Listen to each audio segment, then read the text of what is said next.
Paige Lawson hadn't eaten a real meal in 2 days, but she'd learned a long time ago that hunger was quieter than pride, so she didn't mention it to anyone. She was 27, worked the VIP floor at the Alabaster, one of the most expensive restaurants in the city, the kind of place where a single bottle of wine cost more than her rent, and the guests never looked the staff in the eye. She'd been doing this for 4 years, smiling at people who didn't see her, clearing plates that still had more food on them than she'd eat in a week, and she'd gotten so good at being invisible that sometimes she wondered if she'd disappeared for real. Her mother had died 2 years ago in a hospital bed that smelled like bleach and resignation, leaving behind nothing but $180,000 in medical debt that Paige was still paying off $11.40 an hour at a time.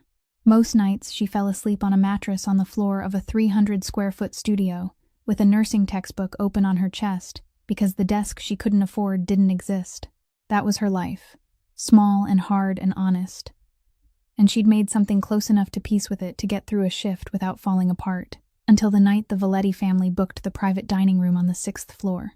She didn't know who they were, not really, but she'd heard the name the way everyone in the city had, in whispers, in warnings, in the careful silence that fell over the kitchen when her boss told the staff that tonight's service was to be flawless and forgettable. Corbin Valetti arrived first, 37, tall, a faint scar through his left eyebrow, wearing a black suit with no tie and the kind of stillness that dangerous men carry when they've got nothing left to prove. His mother, Lorraine, came in behind him, 62. Silver hair pinned up, a single strand of pearls at her throat, and she did something Paige hadn't seen a VIP guest do in 4 years. She looked directly at Paige, said thank you, and meant it. Then came Tristan, the younger brother, 33, softer edges, and beside him his wife, Monica, 30 years old, beautiful in a way that made you want to trust her before she'd earned it. With a smile Paige had seen 1,000 times on 1,000 different faces in this restaurant, warm at the edges, completely controlled at the center.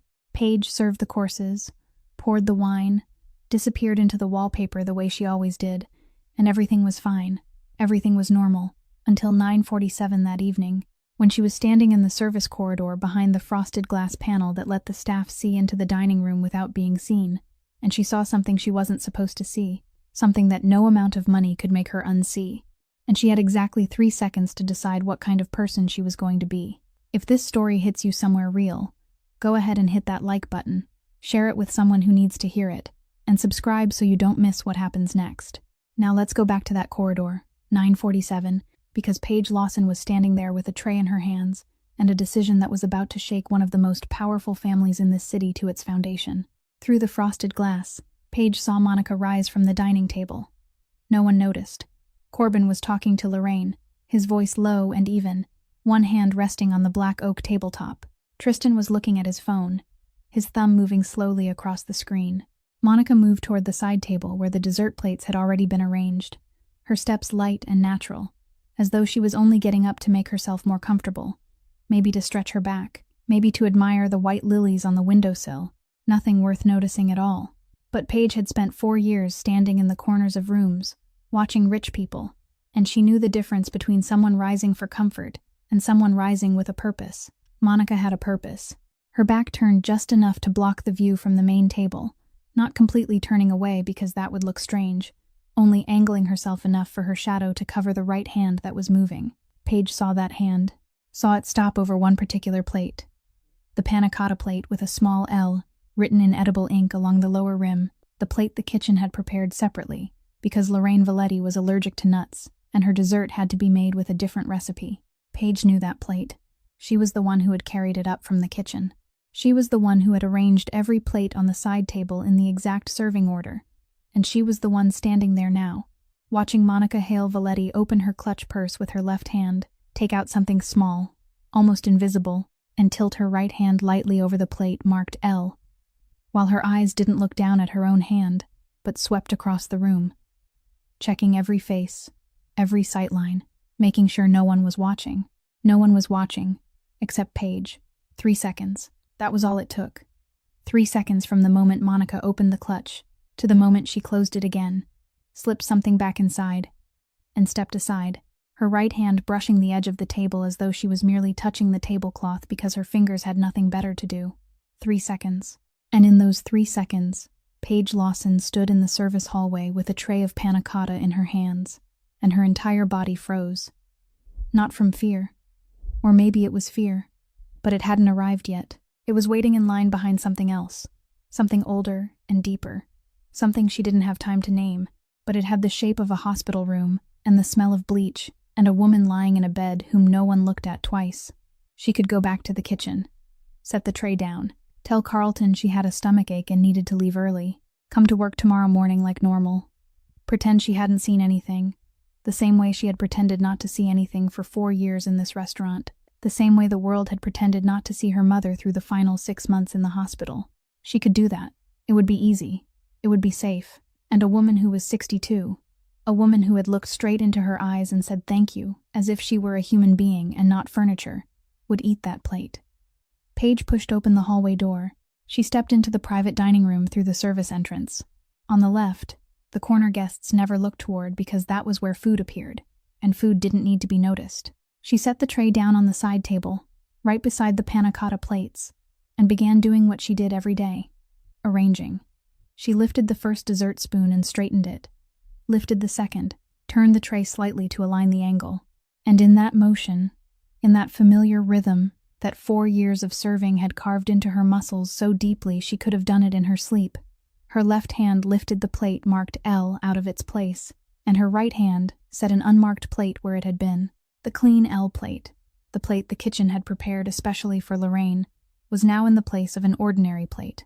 The plate Monica had touched, the plate marked L, with something added to it that Paige didn't want to name, now sat at the center of the side table, in the shared position, belonging to no one in particular. No one saw. Monica had returned to the main table, her hand holding Tristan's beneath the table, laughing at something Corbin had just said. Lorraine was sipping her wine. Tristan was putting away his phone, and Paige Lawson, the waitress who made $11.40 an hour, had just switched 2 plates right in front of one of the most powerful families in the city, and not a single person in the room knew it had happened. For the first time in 4 years, she was grateful for being invisible. She carried dessert to the main table. The clean plate was set in front of Lorraine. Paige stepped back into the corner of the room, both hands folded behind her back, her face perfectly blank. Her heart was pounding so hard she was certain the whole room could hear it, but no one heard. No one ever hears the heartbeat of a server. Tristan reached across the table. Just one simple, natural motion. The way a 33-year-old man sees a plate of panna cotta right in front of him, and thinks, why not? Paige stood in the corner of the room, watching his hand touch the plate at the center of the side table, the very plate she had placed there 30 seconds earlier, and she felt something drop inside her chest, falling slow and heavy, like a stone sinking into black water. She wanted to say something, wanted to open her mouth and say, "Sir, that plate is meant to be shared. Let me get you another one." Any sentence that could stop the spoon now rising toward his mouth. But she couldn't. Anything unusual at this moment, any attention she drew toward the dessert plates, would place a question mark over what she had just done. And if Monica was watching, if Monica was counting plates or remembering positions, then a waitress suddenly interfering with the food in front of a guest would be a sign brighter than a neon light. So Paige stayed still. She stayed still and watched Tristan Valetti lift the spoonful of panna cotta to his mouth and swallow, and she felt that spoon cut through her own throat. Monica saw it too. Paige knew because she was watching Monica from the corner of her eye, and in the moment Tristan raised the spoon, there was the smallest shift on Monica's face. Not panic, not fear, but something like a calculation returning the wrong answer, like when you press a calculator button a second time and realize the numbers don't match. She couldn't stop her husband. She couldn't say don't eat that plate without having to explain why, and Monica Hale Valetti was clearly not the kind of woman who explained anything unless she controlled the answer. So she stayed still too. 2 women at opposite ends of the room, one in the corner in a server's uniform, and the other at the main table in a champagne-colored dress, both silent, both knowing something no one else in the room knew, and the spoon had touched his lips. 12 minutes. That was how long it took before it began. 12 minutes that Paige counted 1 second at a time by the clock hanging in the kitchen, which she could see through the crack of the service door. 12 minutes in which she refilled Lorraine's water and cleared the remaining appetizer plates and kept her hands busy so they wouldn't tremble. 12 minutes in which she wondered whether she had been wrong, whether Monica had only been wiping the plate or touching the table edge, or doing any harmless thing Paige could tell herself, so this night could end normally. Then Tristan set down his wineglass and gripped the edge of the table, slowly, as if he needed the table to keep himself upright.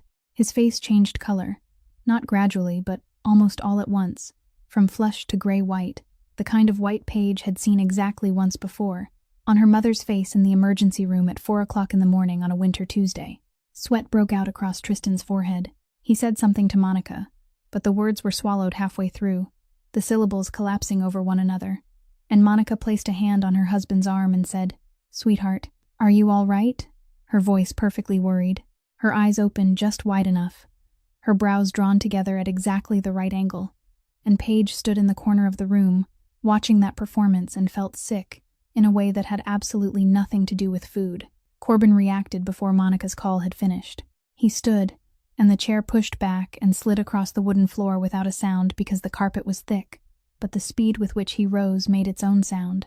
It said this was a man whose protective instincts didn't need time to think. He was beside Tristan in 2 steps, his hand on his younger brother's shoulder, his voice low and clear as he asked, "What do you feel? What did you eat? What did you drink?" Tristan tried to answer, but the words were dissolving. He said, "I don't know. Everything is spinning," and one of his hands clutched Corbin's sleeve like a child clinging to his older brother on a playground. Corbin didn't call 911. He took out his phone and pressed a single number, said 2 sentences Paige couldn't hear clearly, then put the phone away. The family doctor. Of course. The Valetti family didn't invite strangers into rooms with closed doors. They had their own people, their own system, their own way of handling things, and the police or an ambulance or anything with red and blue flashing lights was not on the invitation list. Monica helped Tristan to his feet, one arm wrapped around her husband's waist, her face truly the face of a frightened wife. And if Paige hadn't known what she knew, she would have believed it too. Monica was good. She was good enough to be terrifying. But there was one moment, only one, while Monica was guiding Tristan across the room toward the door, when her eyes slipped sideways and met Paige's. 1 second. Less than 1 second. And in that look there was nothing specific. No acknowledgement, no accusation. Only the vague feeling of an animal running and suddenly catching a wrong scent in the wind. Monica didn't know yet. She didn't know what Paige had seen. Didn't know the plate had been switched. Didn't know the woman standing in the corner in a black uniform and white apron was not furniture, but the only witness to what she had just done. But she felt something, and that was enough for Paige to tighten both hands behind her back and keep her face emptier than ever. Tristan was taken out of the room. Monica followed, her heels tapping evenly on the wooden floor, her back straight, one hand still resting against her husband's back. The door closed. The private dining room became very large and very quiet in the way a room only becomes quiet when there are too few people for too much space. Corbin stood in the middle of the room, phone in hand, staring at the door his younger brother had just passed through. Then he left too, quickly, without looking back. Lorraine remained. She sat exactly where she had been sitting all evening, her back straight, the simple strand of pearls at her throat, her glass of wine nearly untouched. She didn't stand, didn't call anyone, didn't ask what had happened to her son. She looked down at the table, looked at the dessert plate still sitting there almost untouched, and Paige, from the corner of the room, saw that look. It wasn't panic. It wasn't surprise.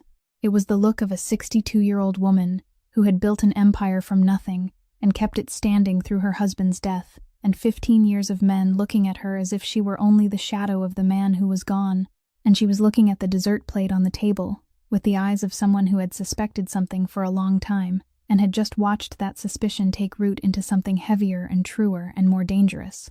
Lorraine didn't move for 20 minutes after the door closed. Paige knew because she had counted, standing in the corner of the room with both hands folded behind her back, her legs beginning to ache and her heartbeat still not back to normal, counting each minute on the kitchen clock through the crack of the service door, while the 62-year-old woman sat alone in the middle of a room filled with white candles and lilies and dessert plates. No one wanted to eat anymore. Paige should have cleared the table. That was her job. The reason she was in this room. And Carlton would want to know why the private dining room hadn't been cleaned by 10:30 at night. But she couldn't walk toward that table, not because she was afraid, because she didn't know what she would say if Lorraine asked. Lorraine asked. She didn't look up when she spoke. her voice soft and flat like the surface of water you knew was very deep underneath. "Come here, girl." Paige walked to the table. Her legs were stiff and heavy, and she had to command each step one by one. Lorraine still hadn't looked up. She was looking at the plate in the center of the side table. The plate Tristan had eaten from. The plate with the L on the lower rim, where now there was only a white smear of panna cotta and a spoon lying at an angle. Then she looked up. Her eyes met Paige's, and Paige understood at once that she knew. Not everything, not the details, but enough. She knew in the way a person who had lived 62 years, in a world where trust was a luxury and betrayal was the cost of doing business, knew when something was wrong at her own dining table. "You rearranged the plates," Lorraine said. It wasn't a question. It was a statement, flat and precise, and leaving no room for denial. "Didn't you?" Paige swallowed. "Yes, ma'am." Silence. Lorraine tilted her head slightly to one side, a small motion, almost invisible, but it changed the entire weight of the conversation. "Why?" One word. There was no question in her voice. Or if there was, it lay very deep, buried beneath the layer of control that 62 years and an empire had built. Paige looked at the woman sitting before her, the simple strand of pearls, the silver hair without a single strand out of place, her back straight in the chair as if her spine had been cast from something harder than bone, and she told the truth because she had nothing else to say. And because lying to this woman felt like a form of suicide she wasn't brave enough to attempt. "Because I saw something I shouldn't have seen," Paige said, "and I didn't know what else to do except make sure it didn't reach you." Lorraine looked at her. For a long time. The kind of look Paige had never received from anyone in 4 years of working at the Alabaster. The kind of look that neither judged nor pitied, but weighed, measured the true weight of the person standing in front of her, and Paige endured that gaze without looking away because she was used to enduring things heavier than a stare. Lorraine reached into her coat pocket and placed a business card on the table. White, no name, no logo, only a phone number printed in black ink at the center. 10 digits, nothing else. "Don't tell anyone," Lorraine said. "Don't call this number unless someone comes looking for you." "And they will." She stood. The movement was slow and controlled, not because she was weak, but because she was the kind of person who never hurried in front of anyone. She walked past Paige, close enough that Paige could smell her perfume. Light, old, the kind of scent a person stayed loyal to for an entire lifetime, and she said nothing more. The door to the private dining room opened. Corbin stood on the threshold. He had come back at some point, maybe just now. Maybe he had been standing there longer than Paige wanted to think. He looked at his mother first. Lorraine placed a hand on her son's arm, one brief touch, then stepped past him into the hallway. Corbin looked into the room, looked at the dining table, looked at the dessert plate, then looked at Paige. 3 seconds. She had counted 3 seconds so many times tonight that it was beginning to feel like the unit of measurement for things that changed a life. 3 seconds for Monica to put something on the plate, 3 seconds for Paige to decide to switch the plates. And now 3 seconds in which Corbin Valetti looked at her, gray eyes cold beneath the faint scar, and she didn't know what he was seeing, but she knew he was seeing more than a waitress. He said nothing. He turned his back and left. Paige stood alone in the Alabaster's private dining room, among white candles and lilies and white tablecloths, and the lingering scent of panna cotta, and she looked at the business card in her hand and realized her hands still hadn't started trembling. They waited. They waited until she changed out of her uniform, said goodnight to Carlton, stepped out the restaurant's back door, walked 4 blocks under the dull yellow streetlights, opened the door to her studio of 300 square feet, locked the door, set her purse on the floor, and sat down on the mattress on the floor. Then it came. Both her hands shook. Not a light tremble. Not the ordinary shaking of nerves, but the kind of shaking that came when her whole body finally allowed itself to feel what tonight really was. And what it was, Paige still couldn't find the word for, but it was large and dark, and it was sitting inside her chest like a living animal. She looked at the business card. 10 digits on white paper. No name. No promise. Only a thread tying her to a world she didn't belong to and had never meant to enter.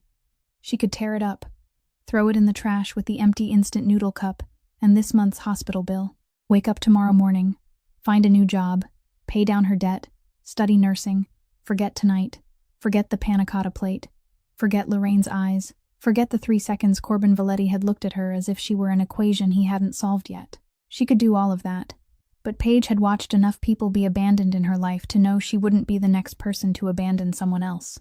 She placed the business card against her chest, lay down, stared at the ceiling, at the familiar crack running from the left corner to the light bulb in the middle of the room, and she didn't sleep. 2 days passed, and Paige didn't call the number on the business card. She went to work, wiped tables, poured water, cleared plates, smiled at faces that didn't look at her, and she did all of it, while the white business card lay in the back pocket of her jeans, like a hot coal she didn't dare pick up and didn't dare throw away. She couldn't sleep the first night. On the second night, she slept for 3 hours, then woke because she dreamed of the panna cotta plate, dreamed of Monica's hand moving over its surface, and in the dream, Paige didn't switch the plates in time. In the dream, Lorraine lifted the spoon to her mouth, and Paige stood behind the frosted glass screaming, but no sound came out of her throat. She woke at 4 o'clock in the morning, sitting on the mattress in the dark, and realized she was waiting for the thing Lorraine had said would come. It came on the third day, at 5:45 in the evening, while Paige was wiping table number 7 in preparation for dinner service. She heard the front door open, and she didn't need to look up to know this wasn't a guest with a reservation, because opening time hadn't come yet, and Carlton hadn't turned on the main lights, but she looked up anyway, and she saw the black SUV parked outside the glass door, large and polished and silent in the way expensive things are often silent, and the man who stepped through the door was so big he had to tilt one shoulder slightly so he wouldn't brush the frame. Beckett Shaw. She didn't know his name at the time. She only knew he was taller than any man she had ever served at the Alabaster, broad-shouldered, close-cropped hair, and he wore his black suit the way people wore a uniform, not as fashion but as function, and he moved through the empty restaurant with the ease of a man accustomed to spaces that didn't belong to him. He stopped in front of Paige. Polite. That was the first thing she noticed, that he was polite. But it was the kind of politeness she had learned to recognize after 4 years serving powerful people, the kind dangerous men used when they didn't need to be dangerous but wanted you to know they could be. "Miss Lawson," he said, his voice low and flat. "Mr. Valetti wants to see you." Paige set the cleaning cloth down on table number 7. She didn't ask which Mr. Valetti. She didn't ask why. She looked at the black SUV outside the glass door, and thought about the business card in the back pocket of her jeans, and thought about Lorraine saying they would come looking for her, and she nodded once, told Carlton she had to leave early, and stepped outside into the October evening. The SUV drove for 17 minutes through the city's financial district, the glass buildings rising taller and taller like a bar graph, and stopped in front of the tallest tower at the end of the avenue, the kind of building with no sign in the lobby because the people who lived here didn't need signs. People came looking for them, not the other way around. A private elevator. Beckett swiped a card, didn't press a button, and the elevator knew where to go. The top floor, the doors opened, and Paige stepped into Corbin Valetti's penthouse, and the first thing she thought was that it was empty. Not empty in the sense that there was no furniture. There was a sofa, a table, bookshelves, floor-to-ceiling glass, looking out over the entire city skyline. Empty in the sense that there were no traces of life. Bare concrete, clear glass, black steel, everything stripped down to something mercilessly minimal, as if the man who lived here had deliberately removed every piece of evidence that he was human and not an extension of these walls. The only personal thing on the bookshelf, between hardbound books whose authors Paige didn't recognize, was a photograph, framed in dark wood, without decoration. In the picture, a young woman was standing with her 2 young children, smiling down at them with a laugh not meant for the camera but for the 2 small living beings at her side. And Paige recognized Lorraine. Decades ago, her hair not yet silver, no pearls, just a young mother watching over her children and laughing. It was the only personal thing in the entire apartment, and it told Paige more than any expensive painting ever could. Corbin sat at the dining table. He didn't stand when she entered, didn't shake her hand, didn't invite her to sit. He only looked at her, and this was the first time Paige had seen Corbin Valetti in close light, the late afternoon daylight slanting through the glass, and she saw things the candlelight in the private dining room had hidden. The scar through his left eyebrow was clearer, longer than she had thought, cutting from the middle of the brow up close to the hairline. The shadows beneath his gray eyes, the kind of shadows that didn't come from one sleepless night, but from a sleepless life. His hands rested on the table, long-fingered, sharply boned. The kind of hands Paige couldn't decide were the hands of an artist or the hands of a man who had done things artists only wrote about. "Tell me," he said. Not please, not a gentle request. A command spoken in an ordinary voice, and Paige understood that this was a man who didn't need to raise his voice to be heard. She told him, briefly, precisely, no added emotion, no missing detail. She described where she had been standing, the angle of the frosted glass, Monica at the side table, the right hand over the plate marked L, the clutch opening and closing, 3 seconds. She described how she had switched the plates, which motion, what time, which plate went where. Then she stopped. Corbin listened without interrupting. No nodding, no frown, no reaction at all, only absorbing every word like a sponge taking in black water. When she stopped, he was silent for a while. Then he asked, and the question wasn't the one Paige had prepared for. "Why did you interfere? Not what did you see, not where is the evidence. Why? Why would a waitress earning minimum wage in someone else's restaurant decide to place herself in the middle of a family whose name the whole city whispered?" Paige looked at him, looked at the cold gray eyes beneath the scar, looked at the long hands on the tabletop, looked at the photograph of young Lorraine holding 2 babies on the shelf behind him, and she told the truth because she didn't know what else to say, and because for the second time in 3 days, she was sitting in front of someone from the Valetti family, and the truth was the only thing she had. "Because I watched a woman die while no one did anything," she said. "I won't let that happen again." Something moved across Corbin's face. Not much, not clearly, not the kind of expression ordinary people could read. But Paige had spent 4 years reading the faces of rich people, and she saw it. One moment when the layer of control thinned by barely 1/25th of an inch, and underneath it was surprise. Real surprise, as if he had prepared for every answer except this one. "Do you know you're in danger?" he said. Paige almost laughed, not because it was funny, but because of the question itself, coming from a man sitting in a penthouse worth millions of dollars, asking a woman carrying $180,000 in medical debt whether she knew she was in danger. "I'm always in danger," she said.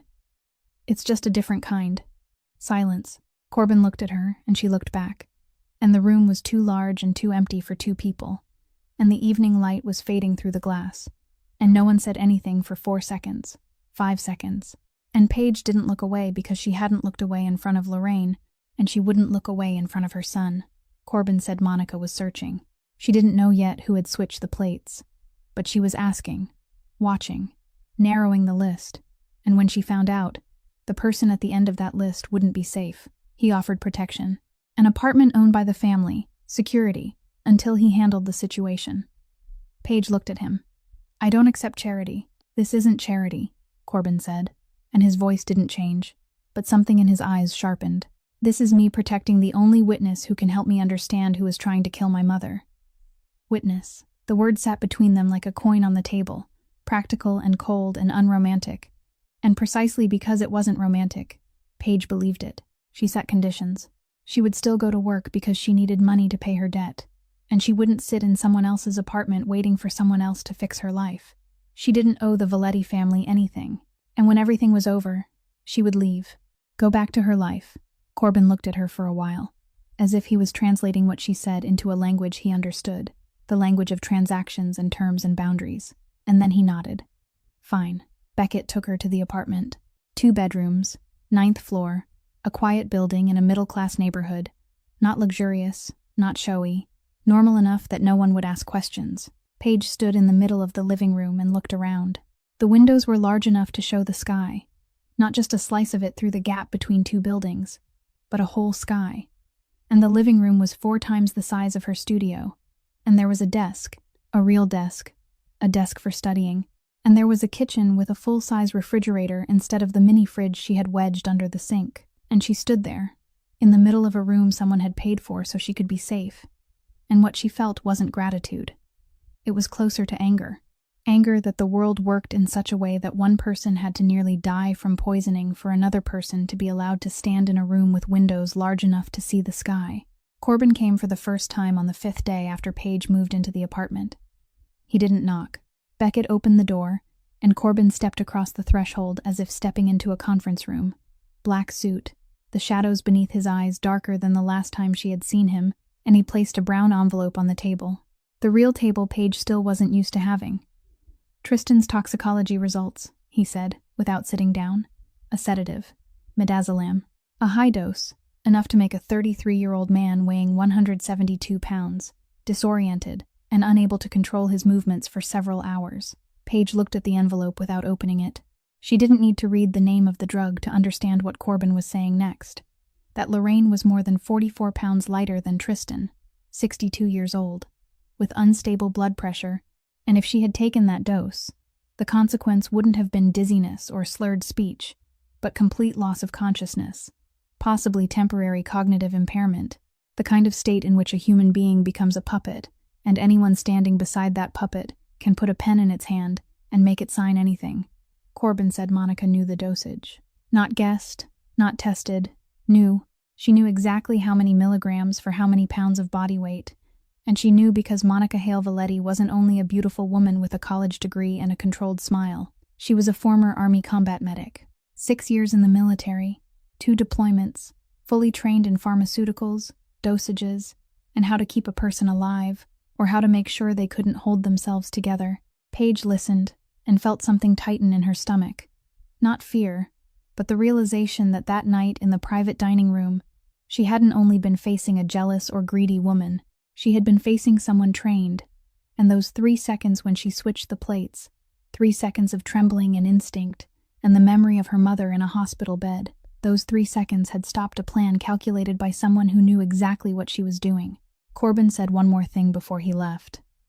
Lorraine had scheduled a meeting with Hugh Pemberton, the family's estate attorney, for the following week, updating her will, restructuring assets, the kind of appointment that only happened when a person decided to rearrange everything before everything no longer belonged to her. If Lorraine lost consciousness at exactly the right time, if she was in a state where she couldn't make decisions just as the most important documents were being drafted, then the person standing beside her, the woman the whole family believed to be a loving daughter-in-law, would have a window to influence, to shift, to change lines of text that looked completely legal on paper but were theft in reality. Corbin didn't say the word theft. He didn't need to. He placed his hand on the brown envelope, looked at Paige, and said, "I'll come back," then left. The second time was 4 days later. This time, Corbin sat down. He sat at the table Paige had begun using to study, her nursing books and notebooks pushed to one side, and he opened a laptop between them. Nina Pryor. That name appeared for the first time in Paige's conversation with Corbin, and he spoke of her in the voice people use for a reliable instrument. No unnecessary adjectives, only function. The family's chief accountant. 44 years old. 12 years keeping the Valetti books. Accurate down to the last cent. Never exaggerating. And if Nina said there was a problem, then there was a problem. Nina had found a problem. $340,000. Moved through Tristan's account over 2 years. Not one large transfer that was easy to notice, but many small ones. Steady, patient. The kind of money movement that looked like ordinary living expenses if you looked at each transaction separately, but when Nina lined them up across time, the shape appeared as clearly as blood on snow. And Tristan didn't know. Paige asked to be sure, and Corbin confirmed it, his voice flat, his eyes not leaving the screen. His younger brother didn't know where the money in his account was flowing, because Monica managed the family finances, because Tristan trusted his wife, because in 4 years of marriage he had never had a reason to open a bank statement and read every line. Paige looked at the number on the screen and thought about the $180,000 in hospital debt she was paying back on $11.40 an hour, and thought that $340,000, the money Monica had moved while smiling at her husband's family over every dinner, was almost double the debt Paige had carried on her back for 2 years, and that nearly crushed her every day. "Why don't you deal with her now?" Paige said, and she heard her own voice come out harder than she had meant. "You have proof. You have Nina. You have me. Why don't you end it right now?" Corbin closed the laptop, slowly, looked at her. "Power isn't doing anything you want whenever you want," he said. "Power is choosing the right thing at the right time."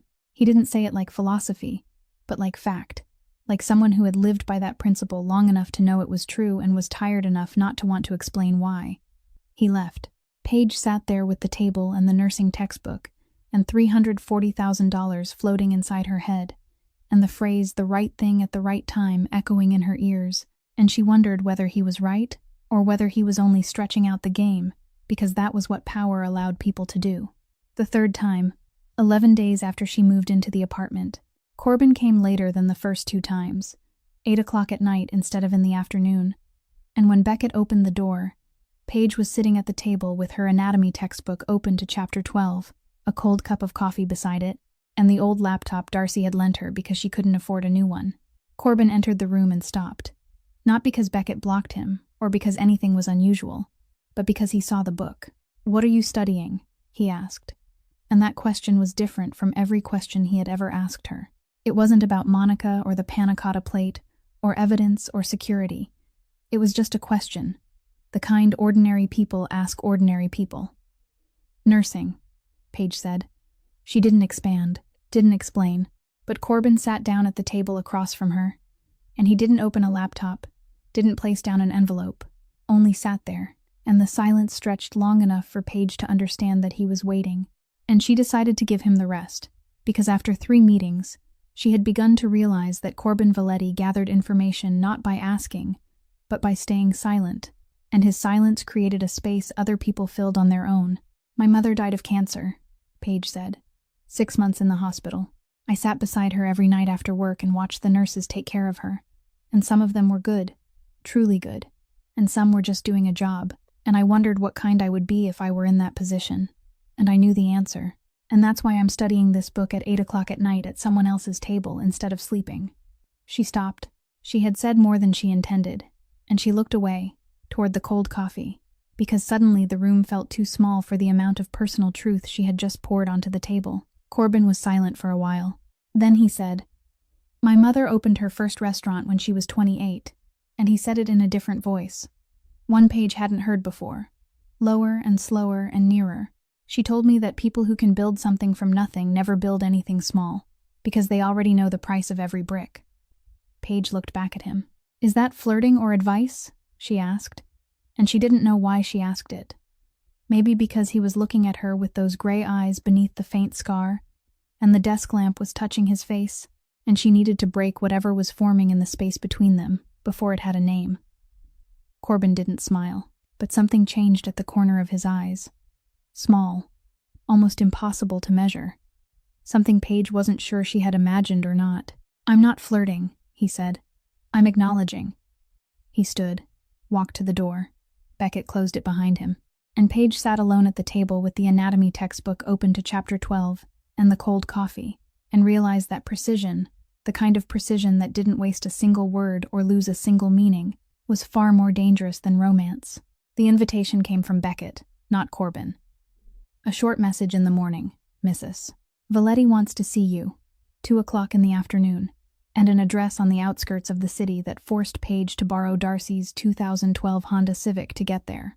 She drove 40 minutes through neighborhoods that grew more and more sparse, high-rises giving way to white wooden fences and wide lawns, and when she parked in front of the house at the address Beckett had sent, she sat in the car for 1 more minute because she had prepared herself for a mansion, and what stood before her wasn't a mansion. It was large, yes, 2 stories, gray roof, but there was no iron gate, no obvious cameras, nothing that shouted money. A broad garden with roses that needed pruning, and an old oak tree shading half the front yard, and the front door was painted white with scratches near the handle, the kind of scratches made by a door opened many times by familiar hands. Lorraine opened the door, not Beckett, not a housekeeper.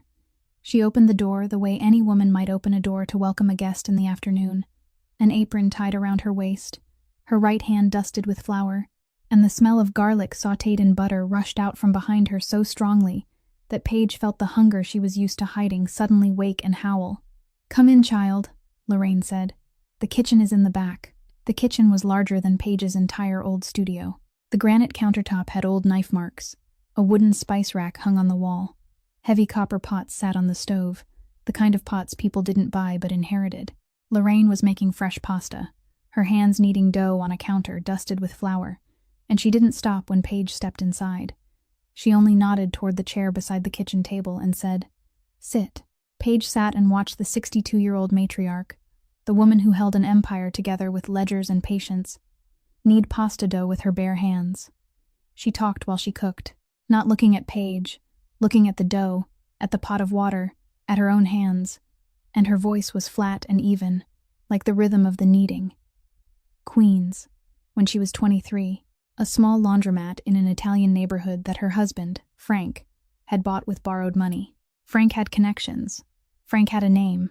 But the real money, the money that kept the lights on and paid the debts, and turned one laundromat into 2, then 4, then real estate, then restaurants, that money came from her hands. From the books she kept every night after the children were asleep. From the investments the men around her laughed at when she suggested them, and stopped laughing when they saw the results. "Everyone thinks women can't manage money," Lorraine said. "I let them think that. It's easier to manage people when no one thinks they're being managed." Frank died 15 years ago. Lorraine didn't say what he died from, only that he died, and the way she said the word, quickly, without pausing, told Paige there was something beneath it that she wasn't ready to open. Everyone thought the empire would collapse. Men circled like vultures, thinking the widow would sell everything, divide everything, run back to Queens and fold laundry. She didn't sell. She didn't divide. She sat down at the table, opened the books, and kept everything standing with something no one could measure. The patience of a woman used to being underestimated, and knowing how to turn that into a weapon. "Real power," Lorraine said, tipping the pot of pasta onto a plate, "isn't guns, isn't money. It's knowing who owes whom, who fears whom, and never letting them know you know." She set the plate of pasta in front of Paige. Fresh tomato sauce, basil, thin shavings of hard cheese. The plate was full in the way only someone who had once been hungry knew how to fill a plate for someone who was hungry now. "Eat," she said, and sat across from her. Paige ate, and somewhere between the third bite and the fourth, when Lorraine asked about her mother in a soft voice that wasn't pity but understanding, Paige began to talk. She talked about the hospital, about the smell of bleach, about the bills, about the final night when her mother held her hand, and that hand was so light Paige was afraid that if she held on any tighter it would break. She told things she had only ever told Darcy, and she told them to this woman because Lorraine was sitting across from her at a kitchen table with flour on her hands, and her eyes never leaving Paige's face, and Paige couldn't explain why, but it felt safe in a way Paige had forgotten. Lorraine listened until the end, silent. Then she reached across the table and took Paige's hand, her own hand warm and dry and strong, the kind of grip that wasn't comfort but anchoring. "You've done enough," Lorraine said, "and you'll do much more. I see that." Paige didn't cry. She had run out of tears for anything related to her mother a long time ago, or she thought she had, but something tightened in her chest, and it wasn't grief. It was recognition. The recognition that Lorraine was looking at her with the same eyes her mother had once used. Eyes that saw the future version of her before Paige herself could see it, and she had to look away because it was too much. She drove back in Darcy's Honda Civic, past white fences and lawns and the oak tree, and for the first time in 2 years since her mother had closed her eyes in that hospital bed, Paige felt as if someone was standing behind her. Monica Hale Valetti walked into the Alabaster for the first time on Tuesday of the second week, exactly at noon, taking a table for 2 by the window with a blonde woman Paige had never seen before. She ordered a salad and mineral water, laughed with her companion, and did not once look toward the service staff. But Paige knew she was looking, because 4 years in the job had taught her that people who were truly watching never let you catch them doing it. The second time was Friday of the same week, alone, at a table near the bar. A laptop open in front of her, though her eyes were not on the screen. She sat for 90 minutes, ordered 2 espressos, and during those 90 minutes, Paige felt Monica's gaze move across the room like a slow, sweeping searchlight, stopping on each server long enough to evaluate, then sliding to the next. She was looking, eliminating, narrowing the list with the kind of patience only someone trained could have. The third time was Wednesday of the following week, and this time Monica did not sit at a table. She came early, stood at the host stand talking to Carlton about the new menu, her voice light and charming. And then she walked past the service area, slowly, naturally, as though she were looking for the restroom, and when she passed Paige, who was folding napkins at the side station, she stopped. "Hello," Monica said, her smile warm at the edges and controlled at the center, exactly the kind of smile Paige had seen that night in the private dining room. "Have you worked here long?" 4 years, ma'am," Paige answered, her hands still folding the napkins, her eyes still on the white cloth. "Oh, that long," Monica said. her voice friendly, but her eyes were not. Her eyes scanning Paige's face the way a microscope scans a specimen. "Were you working dinner service the night of the family meal a few weeks ago?" Paige felt the question land like a slow bullet. She kept her hands steady on the napkin, kept her breathing even, kept her face in service mode. The mode 4 years had polished into a porcelain surface no one could see through. "Yes, ma'am," she said. "I served the private dining room that night." Monica tilted her head. Small. Exactly the kind of tilt Lorraine had made when she asked Paige why. But with Lorraine it had been assessment. With Monica it was predatory. "Serving must be hard," Monica said. "Standing all night, watching other people eat. I've always thought the hardest part isn't the work. It's having to pretend you don't see." That sentence was not an observation. It was a hook. Paige looked up for the first time in the conversation, looked straight into Monica's eyes, and kept her own gaze empty and professional, and utterly filled with nothing except the soulless politeness the restaurant paid her meager minimum wage to maintain. "I don't pretend, ma'am," Paige said. "I truly don't look. My job is to serve, not to observe." Silence. Monica looked at her for 2 more seconds. Then the smile returned, warm and controlled, and she said, "Thank you. Have a good day," and walked away, her heels tapping evenly across the wooden floor. Paige stood at the side station with the white napkin in her hands and realized her hands were not shaking, and she didn't know whether that was good or bad, that she had become so good at hiding fear that her body could no longer tell the difference between real calm and false calm. Monica wasn't certain yet. Paige knew because if Monica were certain, that conversation would not have happened that way. But she was narrowing, crossing off names. And Paige knew she was inside the range of sight. That afternoon, Darcy stood beside Paige in the kitchen area, holding a tray, and looked at her with eyes Paige knew too well. The eyes of the only friend who didn't ask out of curiosity, but asked out of worry. "You're hiding something," Darcy said. Not a question. Paige didn't answer. Not because she didn't want to, but because she couldn't pull Darcy into this. Couldn't turn the only friend she had into another target on Monica's list. Darcy looked at her a little longer. Then she nodded, lightly, without pressing, and said the only thing Paige needed to hear right then. "You know I'm here." Carlton called Paige into the small office behind the kitchen on Monday of the 3rd week, and she knew before he opened his mouth. Because Carlton never called employees into his office to praise them. He sat behind the desk, not looking at her, turning a pen between 2 fingers in the way of a man saying something he didn't want to say. "There's been a complaint," he said, "from a VIP guest, about your service attitude." Paige stood in front of Carlton's desk and listened as he read words she knew weren't his. A complaint about lack of professionalism, about inappropriate eye contact, about an attitude that crossed the boundaries of a server.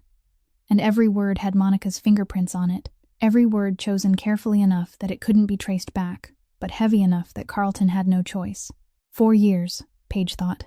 4 years she had worked here, never once late for a shift, never once complained about, never once spilling a glass or forgetting an order, and it ended with a phone call from the woman she had stopped from poisoning her mother-in-law. Carlton said, "I'm sorry, Paige," and he truly was sorry. She could see it in the way he still wouldn't look at her. But sorry didn't pay rent, and sorry didn't pay the hospital debt gathering interest every month. She cleaned out her locker in the changing room. Darcy stood beside her, red-eyed, saying, "You can't let them do this," and Paige said it's okay, and they both knew it was a lie, but neither of them had the energy to admit it. The second blow came 2 days later.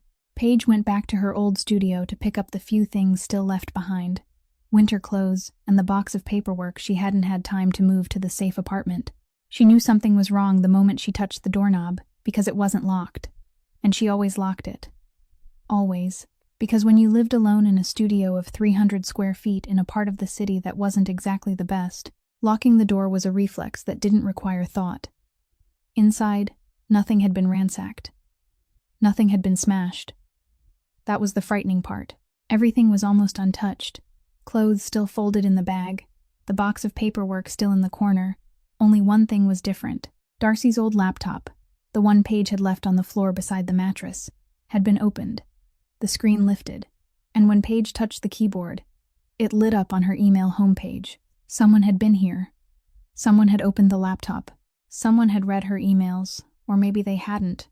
But that didn't matter, because the message wasn't in what they had found. It was in the fact that they wanted her to know they could enter her home anytime they wanted, and she couldn't do a thing about it. Paige closed the laptop, put it in her bag, locked the studio door for the last time and walked out. And she didn't shake. She was done shaking. Something else had taken its place. Harder, colder. Something she hadn't known she had until it became necessary. Monica was playing a game of indirect destruction, taking away her job, taking away her sense of safety, pushing her into a corner until she ran or broke. But Monica had made one mistake in her calculation. She was playing with someone who had lost her mother, lost her home, lost her health insurance, lost sleep, lost 2 years of her life to hospital bills, and still woke up every morning. She was playing with someone who had nothing left to lose. And that kind of person, Paige knew, was the most dangerous kind. Corbin knew about the firing within 6 hours. Paige didn't ask how.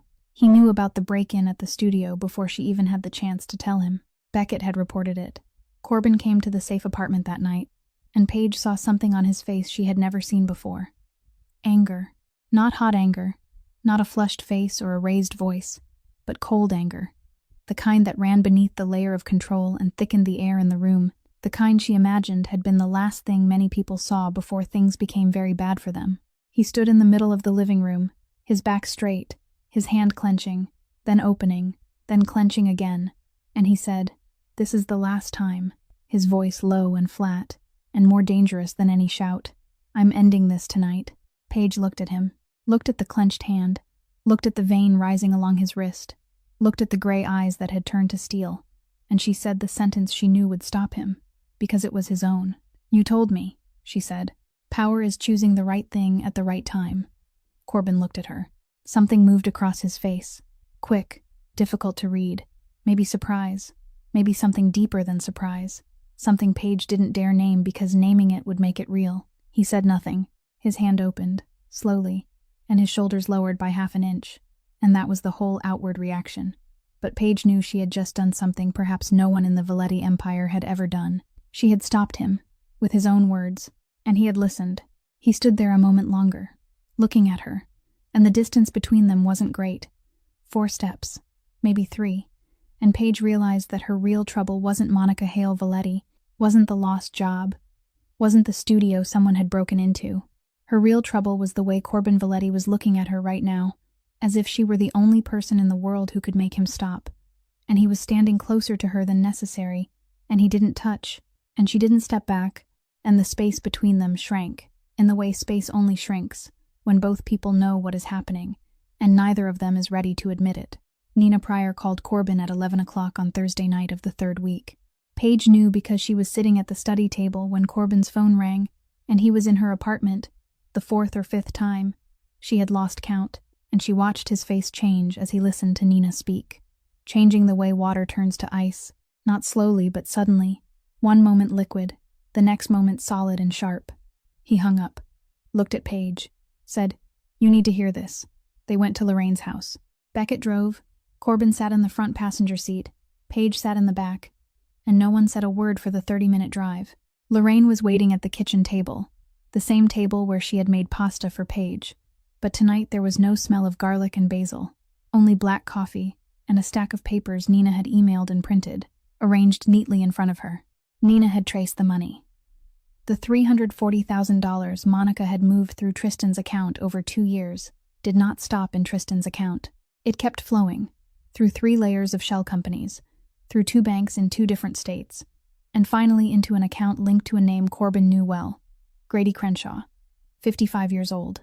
Head of the Crenshaw family, an old rival of the Valetti family, the man Frank Valetti had pushed out of the city's 3 largest business territories 20 years ago and nearly wiped out completely, if Frank hadn't died before he could finish. Corbin looked at the name Crenshaw on the paper, and Paige saw his jaw tighten, the muscle rising along the bone, the reflex of a man holding something very large behind his teeth. But Nina had found more, and this part changed everything.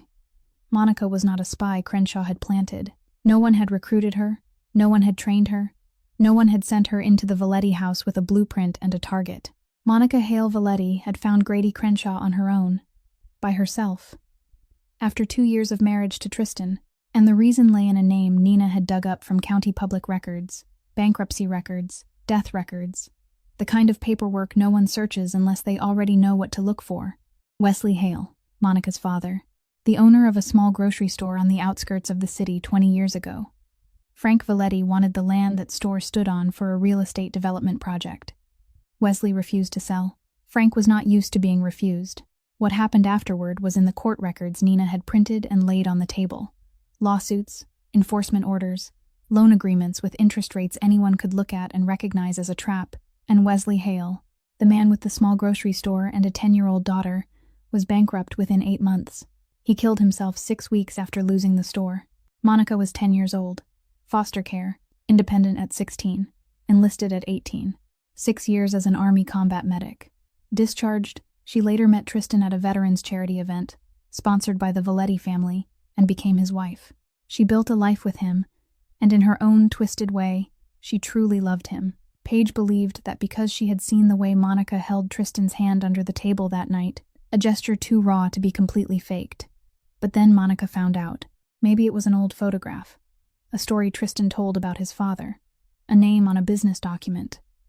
Paige didn't know the details and no one knew, but at some point during the first 2 years of marriage, Monica discovered that the family she had married into was the family that had killed her father. And love, the real thing, the thing she had held in her hands, the way a thirsty person holds water, was swallowed by 20 years of hatred she hadn't known she carried, until it had a name and an address. Lorraine listened as Nina read everything. She sat still the entire time, both hands wrapped around her coffee cup, not drinking. And when Nina stopped, the kitchen was silent for so long that Paige could hear the clock on the wall behind the stove. Then Lorraine spoke, her voice not trembling, but thinner than usual, thin in the way steel becomes thin when it has been bent almost to the breaking point. "Frank wasn't a saint," she said. "I've known that for 15 years. Silence. No one asked what she knew. No one needed to ask. Lorraine had lived with Frank Valetti through more than 20 years of marriage, had watched him build an empire with her books and his methods, and she had chosen not to look at those methods, or had looked and chosen to turn away, and now those methods were sitting at her kitchen table, in the shape of a 30-year-old daughter-in-law who wanted to kill her. Corbin stood beside the kitchen counter. Paige stood in the corner of the room, where she always stood, the corner where servers stood, the corner where invisible people stood, and from that corner she saw what no one else in the room saw, because Lorraine was looking at her coffee cup, and Nina was looking at the papers, and Beckett was watching the door. Corbin collapsed, not collapsed as in falling or shouting or slamming his hand on the table, collapsed in the sense that his shoulders lowered, suddenly, as if the cord holding him upright had been cut, and his hand gripped the edge of the counter behind him, his fingers tightening white against the wood, and his eyes, those cold gray eyes Paige had seen so many times and had always found full of steel, turned wet. 5 seconds. Paige counted because she didn't know what else to do except count. 5 seconds in which Corbin Valetti, the 37-year-old boss who had carried the empire since he was 22 and had never let anyone see him weak, allowed himself to digest the truth that his father had created the enemy now trying to kill his mother, that the pain Monica carried was not invented, not an excuse, but real. Real in the way only a 10-year-old child who had lost her father could know, and Corbin knew that kind of real, because he had lost his father too, except his father was the man who had caused that other loss. The 6th second. His shoulders straightened, his hand released the counter, his eyes dried, his face returned to steel, and Paige stood in the kitchen corner and understood that she had never seen anyone truly strong until that moment. Because real strength was not never collapsing. It was collapsing for 5 seconds and rebuilding yourself in the 6th. Corbin chose the penthouse to talk to Tristan, not his mother's house, not the restaurant, not anywhere with family memories clinging to the walls, because what he was about to say would destroy enough things without needing a backdrop. Paige was in the room next door, not because Corbin had invited her, but because Beckett had placed her there, and she didn't ask why, and the door between the 2 rooms was closed but not soundproof, and this apartment of concrete, glass, and steel echoed like an empty church. She heard everything. Tristan arrived at 3 o'clock in the afternoon, his voice light as he stepped inside, asking, "What did you want to see me about?" And Paige heard the sound of a chair being pulled across the concrete floor and Corbin beginning to speak, flatly, without emotion, reading the truth the way one might read a financial report. The money trail.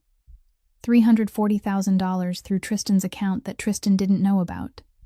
Shell companies, Grady Crenshaw, Then the hardest part. Wesley Hale, the grocery store. Frank Valetti, bankruptcy, suicide. Monica at 10 years old, foster care. And then silence, long and heavy. The kind of silence Paige could feel through the closed door like a shift in air pressure. Then Tristan spoke, and his voice was no longer light. "What are you saying?" Corbin repeated it. "Evidence. Nina. Records. The truth." Tristan said no. Only one word, but it was larger than any word Paige had ever heard in this apartment. "No. Monica wouldn't do that. She loves me. She loves Mom. You don't know her the way I do." Corbin said, "Little brother, listen to me." And Tristan said, "You're always like this," his voice climbing, moving from denial to anger in the space of a few breaths. "You always think you know everything. You always control everything. Control the empire. Control Mom. Control me. And now you want to control my marriage too." Paige heard a strike, a hand hitting the tabletop, hard enough to make her flinch on her side of the door. "This is how you destroy the only marriage that has ever made me happy," Tristan said, and his voice broke on the last word, broke in the way a man's voice only breaks when something inside him is being torn apart faster than he can stitch it back together. "You're jealous. You've always been jealous because I have someone who loves me, and you sit alone in this concrete box with Mom's picture on the shelf and think that's enough." Footsteps. Fast, the front door opening. Tristan said one more sentence, lower, but Paige still heard it. The sentence she knew would drive deeper into Corbin than everything that came before it. "I choose my wife." The door closed. The elevator. Silence. Paige waited 1 minute, 2 minutes. Then she opened the door of the side room and stepped out. Corbin was sitting at the dining table, in the same place he had sat the first time she came here, the day he asked why she had interfered, and she said, "Because I watched a woman die." He didn't look at her when she came in. He didn't look at the door Tristan had just walked through. He was looking at the bookshelf, at the only photograph in the entire penthouse, the picture of young Lorraine holding 2 babies, one in each arm, laughing the kind of laugh meant for no one except the 2 children in her embrace. The 2 babies in that photograph, one was Corbin, one was Tristan, and now one of them had just walked out that door and chosen to stand beside the woman trying to kill their mother. Paige looked at Corbin, and she saw something in him she had never seen before. Different from the 5-second collapse in Lorraine's kitchen. Different from the cold anger when he learned she had been fired. This was loneliness, the real kind. The kind that didn't come from living alone in an empty penthouse, but from reaching out to the person you loved most and being pushed away. Paige didn't say he'll come back, didn't say everything will be all right, didn't say any of the cheap consolations people offer when they don't know what else to say, because she had heard enough of them when her mother was sick, and not one of them had helped. She sat down beside him, at the table, looking at the same photograph without looking at each other. And she said nothing. She was only there. The silence stretched on. Not 3 seconds, not 5 seconds, but longer. Long enough for the sunlight through the glass to shift its angle across the concrete floor, and Paige sat inside that silence and realized this was the first time the silence between her and Corbin was not caution, not someone weighing what should be said, but because both of them were safe enough with each other not to fill the empty space with words. The idea was Lorraine's. She called Corbin one morning, her voice calm as though she were discussing buying flowers for the garden and not setting a trap for her daughter-in-law, and said they should have a family dinner. At the Alabaster, in the private dining room. The surface reason was reconciliation after the time Tristan had gotten sick. The whole family needed to sit down, needed to talk, needed to heal. Lorraine said the word heal in a flat voice and with sharp eyes, and Paige, sitting at Lorraine's kitchen table while she spoke on the phone, understood that in Lorraine's mouth, that word meant something entirely different from its ordinary meaning. Corbin called Tristan. Tristan didn't answer.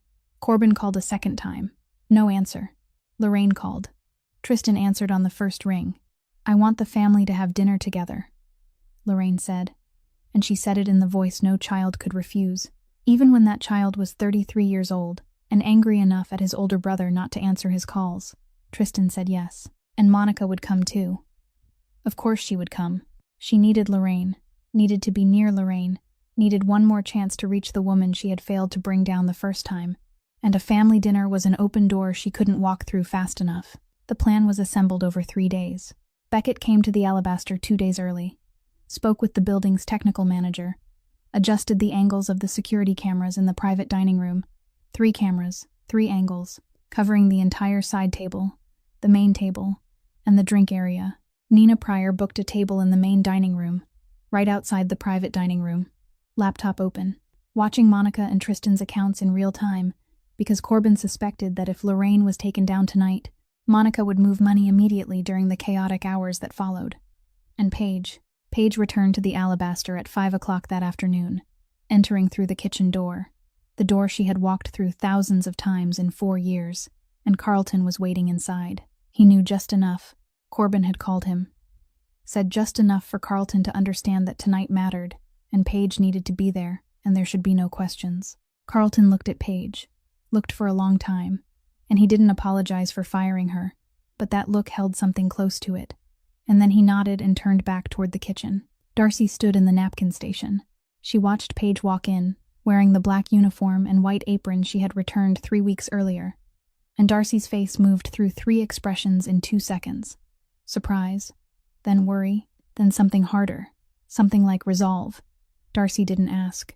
She stepped forward and hugged Paige, fast and tight, the kind of hug that didn't need an explanation, because 28 years of life had taught Darcy Owens that sometimes your best friend puts her old uniform back on at night, and you don't ask why. You just hug her and let her go do what she needs to do.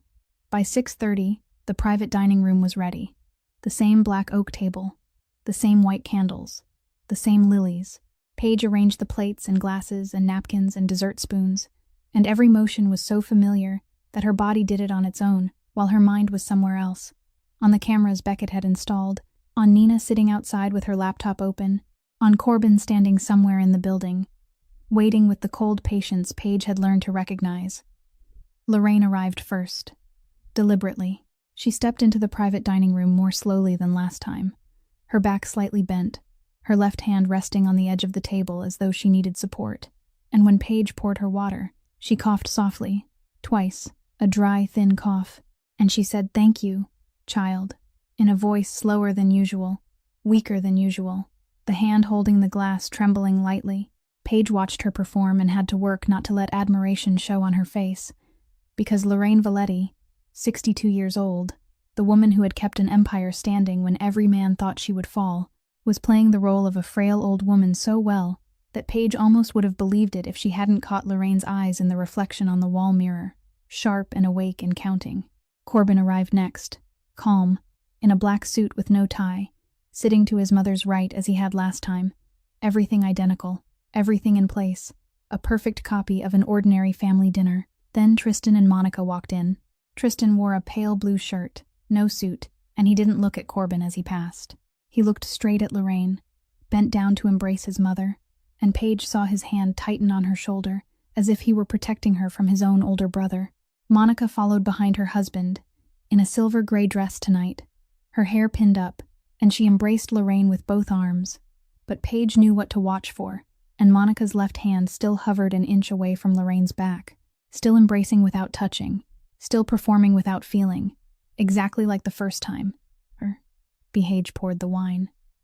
Dinner began, and everything looked normal, looked like family, looked like healing.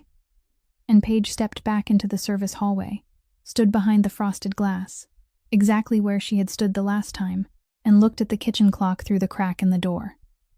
9:47. The second time. Paige looked through the glass. Monica stood up at 9:47. Paige knew because she was watching the kitchen clock through the crack in the door, and that number had carved itself into her like a scar. 9:47. The moment Monica Hale Valetti went to work, and this time was no different. But the method was different. Through the frosted glass, Paige watched Monica rise, say something to Tristan, smile softly, then move toward the side table where the water pitcher and glasses had been set out. And this time she didn't touch the food. She stood beside the tray of glasses, her back angled slightly to block the view, and her right hand moved over Lorraine's water glass, the glass Paige had placed in the exact position to the right of her plate when setting the table, the glass with the fan-folded napkin beside it that only Lorraine used because she didn't drink wine during dinner, only still water, and Monica knew that because she had sat at the same table with her mother-in-law for 4 years and knew what Lorraine drank, where she drank it, and which glass was hers. 3 seconds, just like last time. The clutch opened, the right hand tilted, the eyes swept the room, the clutch closed. And Paige stood behind the frosted glass for the second time in her life and watched the same hand make the same motion, and this time she didn't freeze. This time she didn't need 3 seconds to decide what kind of person she was, because she had decided that 5 weeks ago, and the answer had not changed. She pushed open the hallway door, stepped into the private dining room, water pitcher in her hand, and walked straight to Lorraine's table, with the professional server's smile that 4 years had polished into reflex. "Would you like more water, ma'am?" she said. And without waiting for an answer, she lifted Lorraine's water glass, the one Monica had just touched, lifting it with her right hand around the middle of the glass, and set a new glass down with her left hand, poured water from the pitcher, smooth, natural, in the right rhythm, at the right angle, and no one in the room looked twice because that was what servers did. Poured water, changed glasses, remained invisible. But this time Paige didn't place the old glass on the tray and carry it back to the kitchen. She carried it into the hallway, where Beckett Shaw was waiting with his large hands and expressionless face, and she handed him the glass.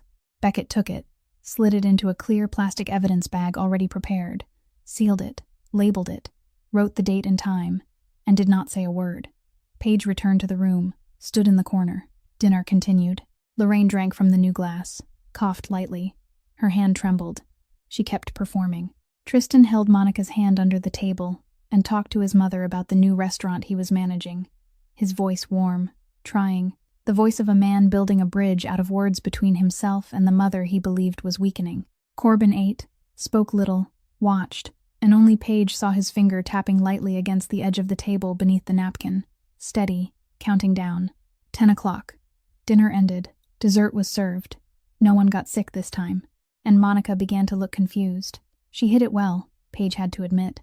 But 4 years of reading rich people's faces had taught her to recognize when someone was checking the script inside her head and could not find the next line.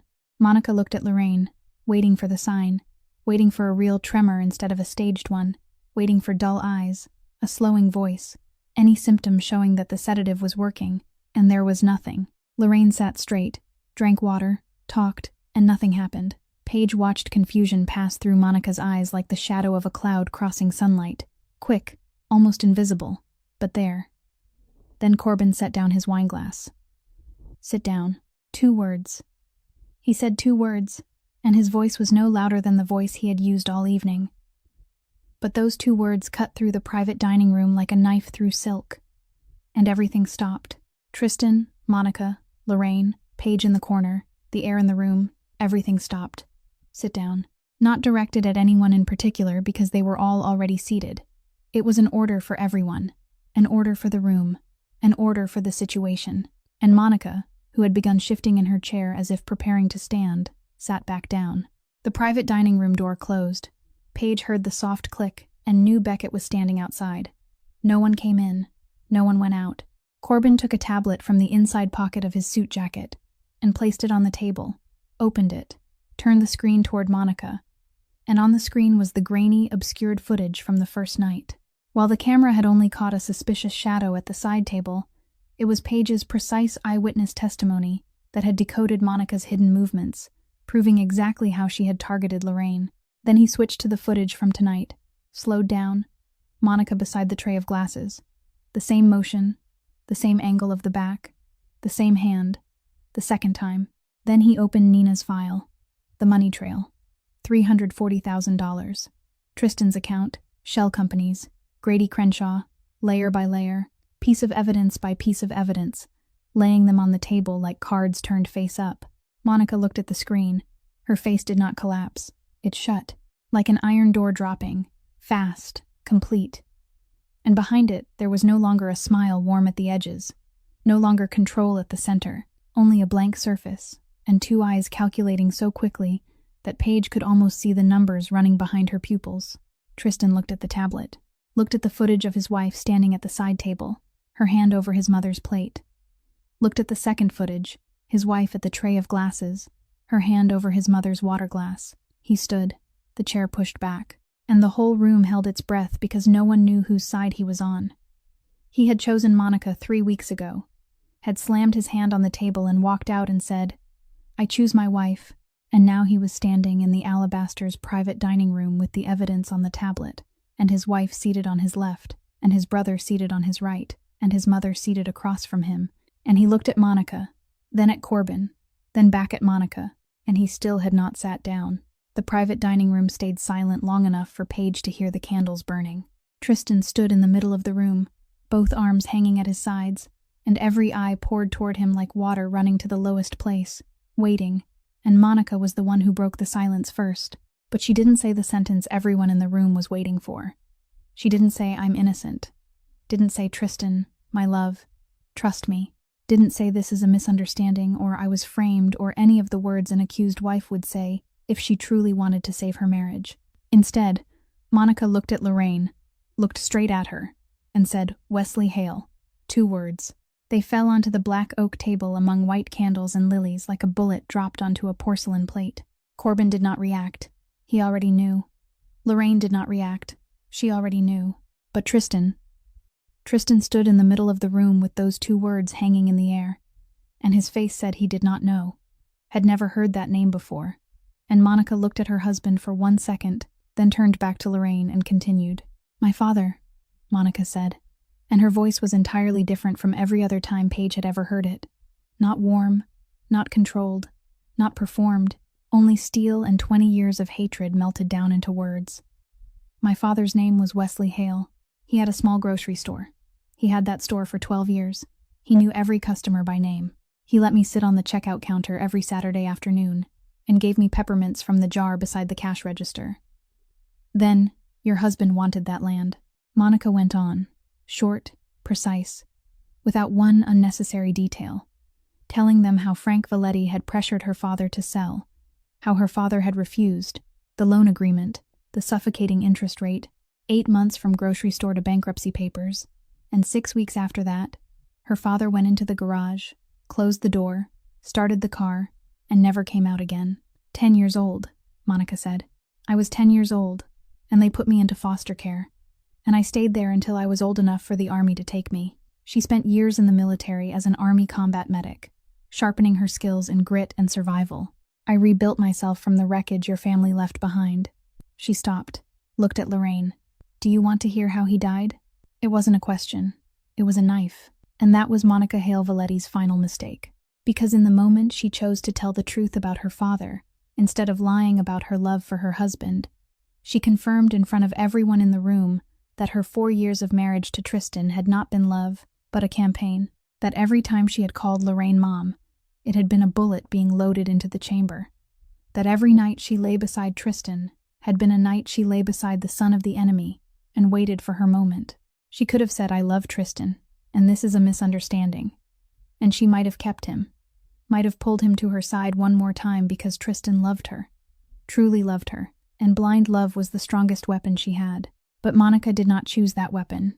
She chose the truth, and the truth killed everything the lie had built. Tristan sat down, slowly, as if his bones were softening, as if gravity had suddenly doubled just for him. He sat down in the chair, both hands on the table, his eyes on Monica, and Paige realized that Tristan's silence now was entirely different from the silence 3 weeks earlier, when he had slammed his hand on the table in Corbin's penthouse. 3 weeks earlier had been the silence of denial, of a man not ready to believe. This was the silence of a man who had just heard the answer to the question he feared most, the question he had carried from the first night she had hugged him at the Veterans Charity event until now. The question was whether she had truly loved him, and the answer had come not from Corbin's mouth, or from the evidence on the tablet, but from Monica's own mouth, and it was no. Lorraine looked at Monica. She had remained silent the entire time Monica spoke, sitting with her back straight, her hands on the table, the strand of pearls at her throat, and her face in the candlelight looked carved. But Paige stood in the corner of the room and saw something she had not expected on Lorraine's face. Not only outrage, there was something else, something more complicated, more painful, something like recognition, as though she was looking at Monica and seeing the 10-year-old child who had lost her father and the cost of the empire she had helped build. "You called me Mom for 4 years, Lorraine said, and her voice did not tremble, but it carried weight, each word heavy as stone. "For 4 years, you sat at my dinner table and hugged me every Christmas, and I let you into my home because I thought you loved my son." Monica did not answer. Her eyes moved, quick, scanning the room with the instinct of someone searching for an exit. The main door closed. Beckett outside. A sixth-floor window. No way out. And her eyes kept moving until they stopped in the corner of the room, on the black uniform and white apron, on the face she had looked at but never truly seen, on the waitress she had questioned pleasantly at the restaurant and tried to bait with a hook of a sentence, and fired with a false complaint, and threatened by breaking into her studio. And only now, only in this moment when every mask had fallen, did Monica truly see Paige. "You," Monica said. Her voice was cold, sharp, stripped of every covering. The waitress. And Paige looked at Monica from the corner of the room. From the position where she had stood, through both times Monica had made her move, both times Paige had silently changed the position of a plate and a glass without anyone knowing, both times she had stood between Monica and everything Monica wanted. And Monica had never even realized it. Paige said nothing. She looked at Monica and kept her face blank. The server's face. The invisible face.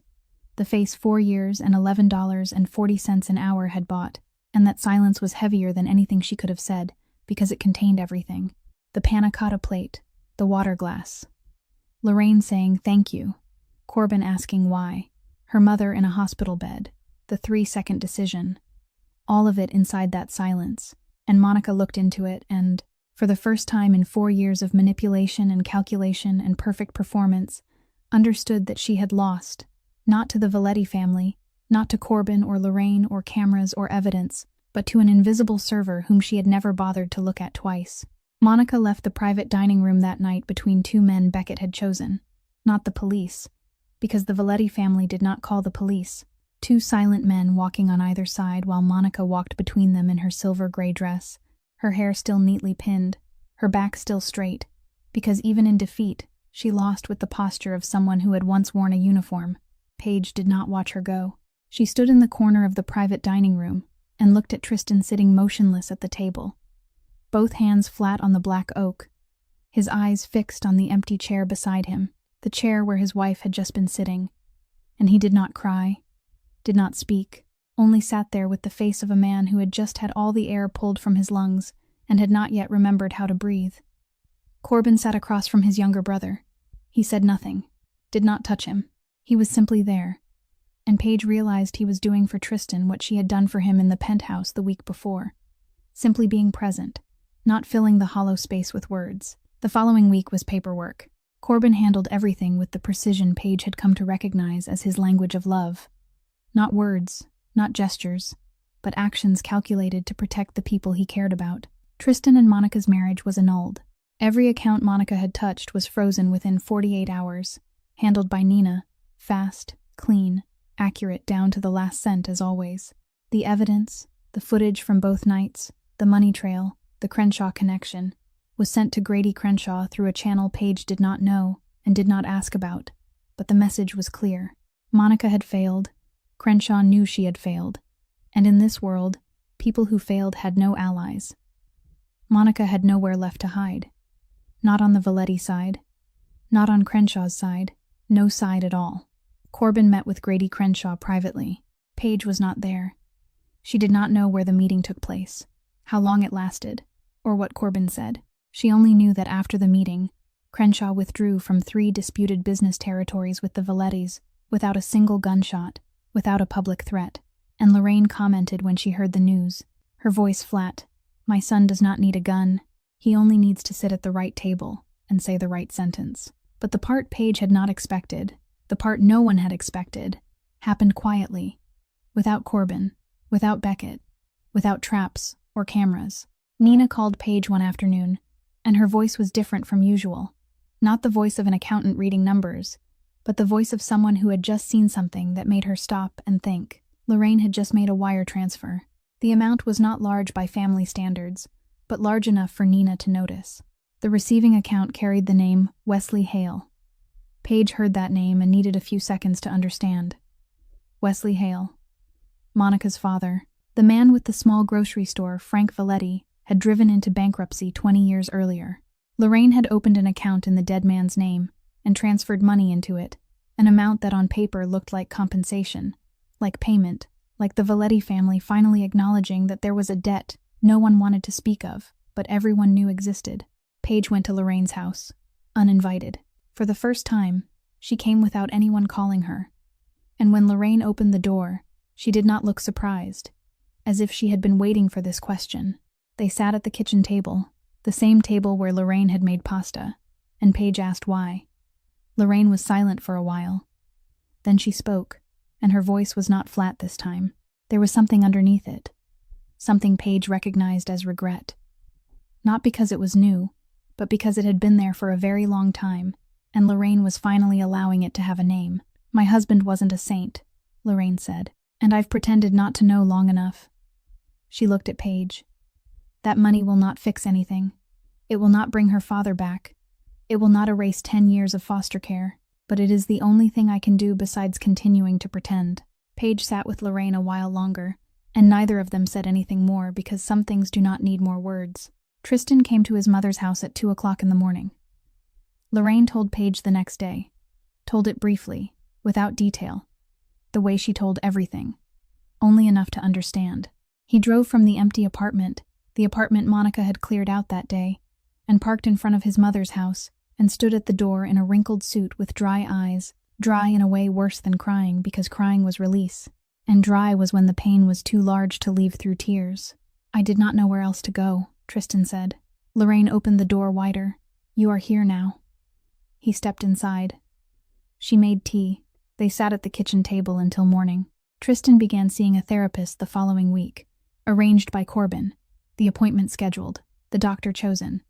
Because that was how Corbin loved.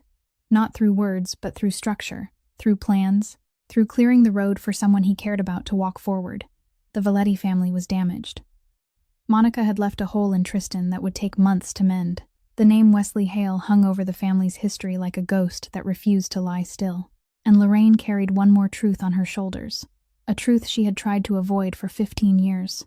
But they remained standing, as always. Not whole, but standing. Paige packed her things on Saturday afternoon of the 6th week. There wasn't much. One bag of clothes, her nursing textbook, Darcy's old laptop, and the nameless white business card Lorraine had placed on the table that first night. The business card Paige still kept even though she no longer needed the phone number on it. The agreement was over. Monica was gone. Crenshaw had backed off. The family was safe. And according to the condition Paige had set in Corbin's penthouse 6 weeks earlier, when everything was finished, she would leave. She was zipping the bag shut when there was a knock at the door. Not Beckett. Beckett didn't knock. Beckett opened doors. Paige opened it, and Corbin stood on the threshold. Black suit with no tie, the faint scar across his eyebrow, shadows beneath his gray eyes, and he did not step inside. He looked at the bag on the bed, looked at the room that was emptier than it had been that morning, then looked at her. Stay. One word. Not an order this time. It was thinner, closer. And Paige heard inside that word something she didn't think Corbin Valetti knew how to make. Vulnerability. "Why?" she asked. Corbin was silent. He stood in the doorway and stayed silent long enough for Paige to think he wouldn't answer. Then he spoke, slowly, word by word, as if each word had to be pulled from somewhere very deep that he was not used to opening. "Because I don't remember the last time anyone made me want to become a real person."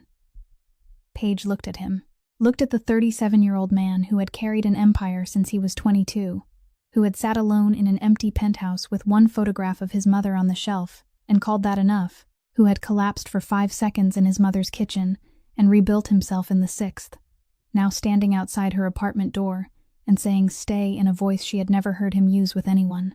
"You don't need to become a better man," she said. "You need to become a real one." Corbin looked at her, and something changed on his face. Not a smile.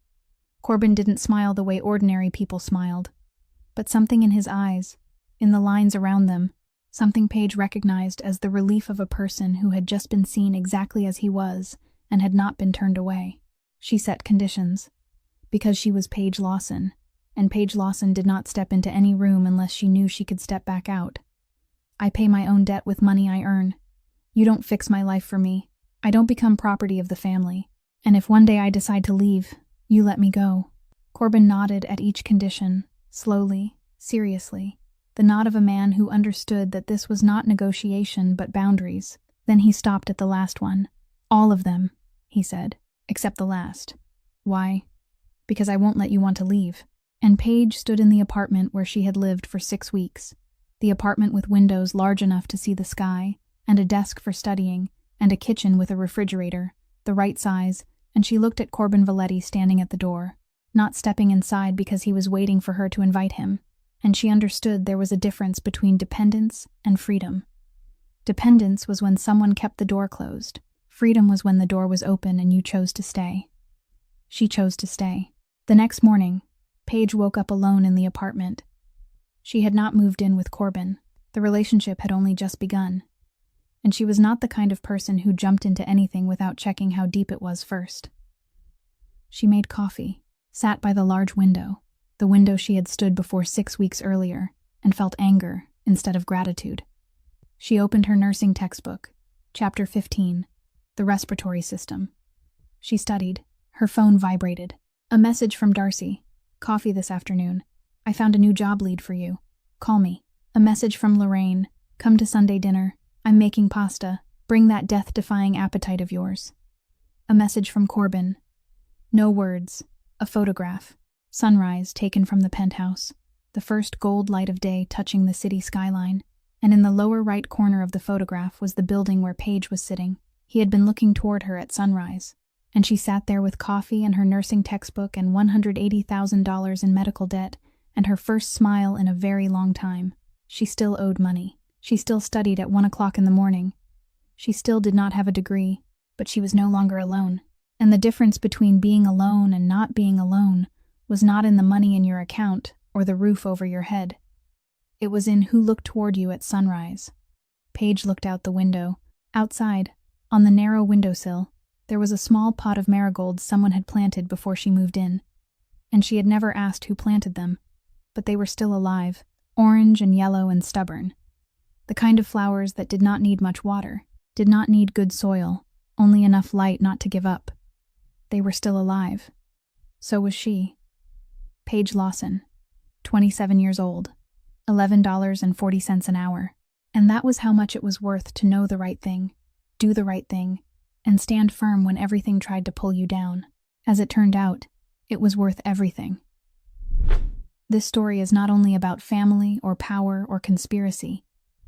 It is about dignity, about the fact that every human being, no matter where they stand in society, no matter how much money they earn an hour, deserves to be seen, to be respected, to be treated as a person and not as furniture. Lorraine picked up a napkin for a waitress. Paige switched a plate for a matriarch. 2 women from opposite ends of the world saw each other and chose to protect each other. Not because of money, not because of power, but because it was the right thing to do. Sometimes courage does not need a gun. Sometimes it only needs a girl making $11.40 an hour to switch a plate without saying a word. And sometimes the healthiest love is the love you enter with your eyes open, with clear boundaries, with the freedom to leave at any time, but choosing to stay because you want to, not because you need to. If this story touched you, if it reminded you of something in your real life, of the times you were underestimated, the times you stood firm when everything tried to pull you down, the times you chose to do the right thing even when no one was watching, please share it in the comments below. We want to listen to your story, to hear the feelings from deep inside your heart, because every story deserves to be told, and every person deserves to be heard.